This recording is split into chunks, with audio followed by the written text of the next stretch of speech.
your performing arts editors, Katharine Wooton and Gabrielle James. And we're going to give you a roundup of all the things that have been happening in the performing arts world in the past year and what to look forward to in the coming year. So Gabby, what have you enjoyed on campus this year? We've had a really, really good year this year, I think. I mean, the standard has been incredible for shows across campus. We've had really successful musicals. We had Happy's Throwing Them on Millie and CHMS's Into the Woods, which was great. And Drama Soccer's had some really brilliant shows on. Personal favourites for me are definitely The History Boys, which was week 9 summer term, and probably Posh, which was week 7 of spring term, and Measure for Measure, which was week 8 of spring term. Just really, some really great shows that have been really experimental with the barn and just theatre in general. It's been really interesting to see different types of theatre coming into student theatre at York.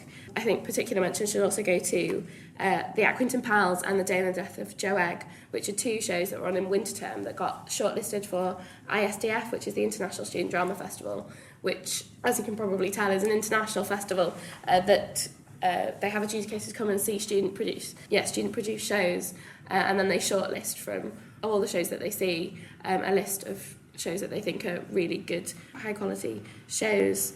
And for 2 shows from York to get onto that list is a really big achievement, and I saw both shows and they were really, really well done. So congratulations to them and to Drama Sock. I think it's really really good that we have such high standards that are recognised by people outside the university as well. Yeah, there's something for everyone, isn't there? There's like definitely a bit of opera sock, a bit of Happily, and so with your musicals or with your drama or comedy, even something for everyone. York is really great. It's got so much going on that there is, as you say, there is something for everyone. There are so many societies like to get involved with and just to go and see. All the performing societies are really quite active and they have regular shows. For the past year for me, sort of thinking locally, Lilies on the Land, which was in April, at Theatre Royal, was one of my favourites. It was about a group of land girls in the after the war period, and it was a production I wasn't particularly looking forward to necessarily. It was just something I wanted to go and see, and it was such a kind of touching, I think, piece of theatre. There wasn't many people in the audience. I was quite close to the front, so it just felt like it was you and them, and there were just these 3 women telling you very kind of ordinary stories, very kind of just day-to-day things about the way they lived, and it was just such a brilliant piece, and to have things like that in our city is so nice. And then on the other end of the spectrum, sort of completely opposite in tone, my other favourite piece, which was further away, which was in Manchester, was Midnight Tango, which is... Oh, I've seen that show. Amazing! It's so good. Which is Flavia Cacacha and Vincent Simon from Strictly Come Dancing. That's a brilliant show. It really is. It is. It just had me sort of toe-tapping all the way through, and just the kind of the level of polish to it was just unbelievable. Their legs just move like in completely... It's insane, isn't it? The choreography is brilliant. Way. But the storytelling in that show as well is so... It's so there, and you can so tell that there is a storyline through it, even though the whole thing is just dance. Exactly. But it is... that's a really good show to pick. Well done. But like you're saying about Lilies of the Land, it's so nice when you find a piece of theatre that's you have no expectations for it, and then you come away really kind of excited and really moved by it. Yeah. I felt like that for Measure. It was a really enlightening experience, and that's what theatre is about, right? Exactly. That's the cheesiest thing I've possibly ever said ever. But yeah, York is such a great city. The difference between like all the theatres that we have and all the venues that we have really does provide a real range. So shall we move on to talking about sort of things that have gone on in the wider world of theatre this year? Because I think it's been a really exciting year. To say 2012 was meant to be the Olympic year, I mean, in some ways it's been a theatre year. I mean, so many new musicals. Every week there's a new musical. And like the World Shakespeare Festival that's been sort of going on continuously, and I'm determined to go and see something. Oh, me too. We'll make it happen, it'll be cool. Yeah, it's just been so much. And then more recent things like Michael Grandage's announcement of all the new plays he's going to do with like really popular actors for like a tenner. Yeah. And I think that's going to really kind of reinvigorate the theatre world and get more people going and talking about theatre, which is what we need. I also think this year there's kind of been a strike back of Yorkshire, or the North in a way, because, you know, everything about the Olympics is in London, and I know there's been a lot of moaning about that. So, like, Yorkshire seems to have sort of struck back with lots of theatre things. Yeah. I mean, there's been, like, there's all the Cultural Olympiad things going on, you know, here, like the I Move, which is dance festivals going on in towns all around Yorkshire, like Harrogate and Hebden Bridge and various other places, which I think is a really exciting thing. And then also in the north itself, you've had like musicals like 9 to 5.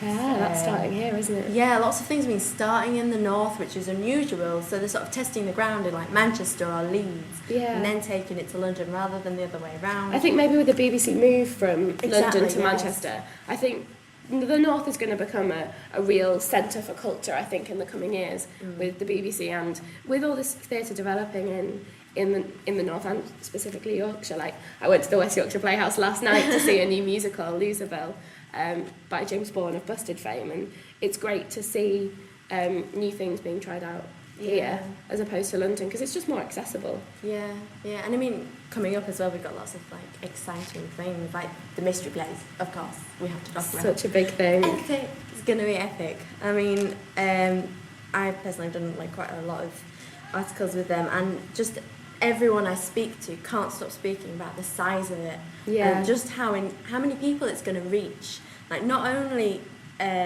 people of York are going to be coming, people from Australia have booked tickets to come and see it, and then they're live streaming it across the internet, so everyone will get a chance to see these age-old plays that are essentially like the building blocks of York. They're kind of built into the city walls almost. And essentially they are the origins of theatre as we know it today. There's nothing that can compare with the kind of community spirit of the group of townspeople getting together and putting on a show, which is very similar to the kind of similar shows and productions that you have going on today. Yeah, and the fact that there's such a range of people. You've got from like university professors to students to unemployed people, old and young. It's just such a nice mix that people can engage, so many different people can engage with theatre together and all kind of work towards a cause. It's a really nice thing, I think. That's a good thing. Yeah.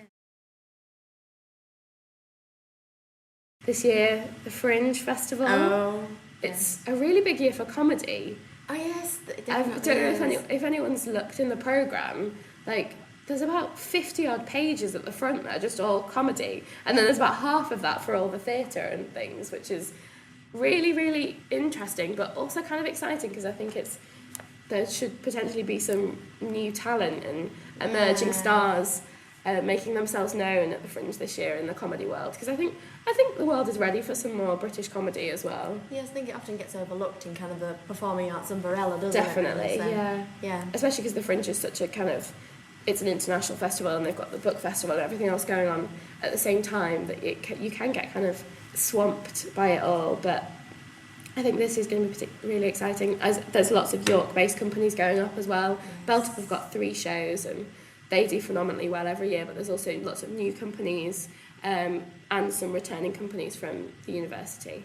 So there's lots of things to look out for if you're heading up for the month, or just for a few days as well. There's plenty of things to check out. Yep, and the performing arts section of the Yorker will be keeping up to date with all of that. We'll be there, we'll be blogging away and reviewing and doing whatever else we can to make you all feel like you're as involved as we probably will be, with both of us working there for the entire month. So yeah, that'll be fun. Yeah. So on campus in the year ahead, another exciting year. I think we're going to go from strength to strength. Musical-wise, we've got Little Shop of Horrors on in autumn term, week 5, and then we've got big news, West Side Story is on in Central Hall, week 5 of spring term. So that's going to be really exciting. We've also got, it's a big year for Panto Society. They've got their 10th anniversary. So they've got a rag pantomime and a winter pantomime definitely planned. But my sources tell me that there are numerous other things in the pipeline that will be very exciting. Drama Sock have announced their winter lineup, which has got some really exciting things on it. We've got closing the term in week 9 of winter. There's going to be a production of Birdsong, the play based on the novel by Sebastian Faulks, which is quite famous, and there's just been a BBC adaptation film. So yeah, if anyone's interested in that, that's something to check out. We've got another musical. We're doing the Hot Mikado. Who's Afraid of Virginia Woolf is the week 7 play, and we've got some new student writing as well in Paradise and The Comedians.